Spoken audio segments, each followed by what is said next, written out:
राज्याच्या राजकारणात एकापेक्षा एक असे वेगवेगळे ट्विस्ट येताना आता एक वेगळंच समीकरण पुढे येताना दिसत आहे। भाजपाला एकनाथ शिंदे हे नाराज होऊन चर्चेसाठी सुद्धा तयार नाहीत। त्यातच अजित पवार हे दिल्लीला जाऊन आपली 12 मंत्रिपद ही फिक्स करून आले आहेत।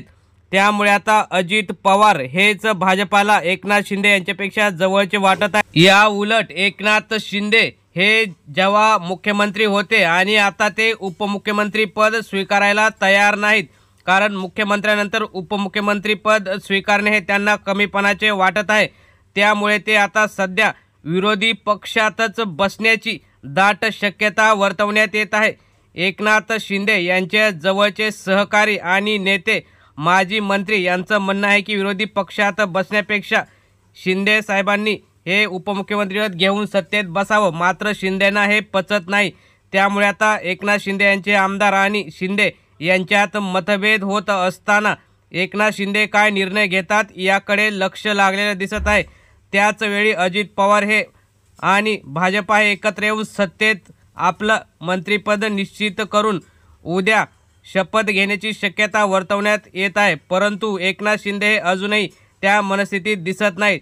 त्यामुळे गृहमंत्री पदावरून चाललेला गोंधळ तसेच उपमुख्यमंत्रीपद नको असलेले एकनाथ शिंदे यामुळे आता शिंदेंना सत्तेबाहेरच ठेवून भाजपा आणि अजित पवार हेच सत्तेत बसतील असं दिसतं।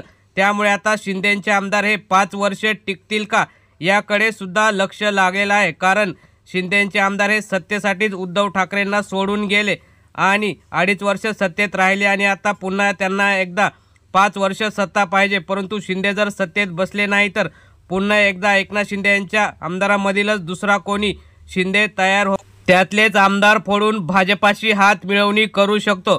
त्यामुळे शिंदे आता विरोधी पक्षात बसतील की पुन्हा एकदा सत्तेत उपमुख्यमंत्रीपद आणि भाजपा देतील ती पद मंत्रिपद घेऊन पुन्हा सत्तेत जातील याकडे लक्ष लागलेलं आहे।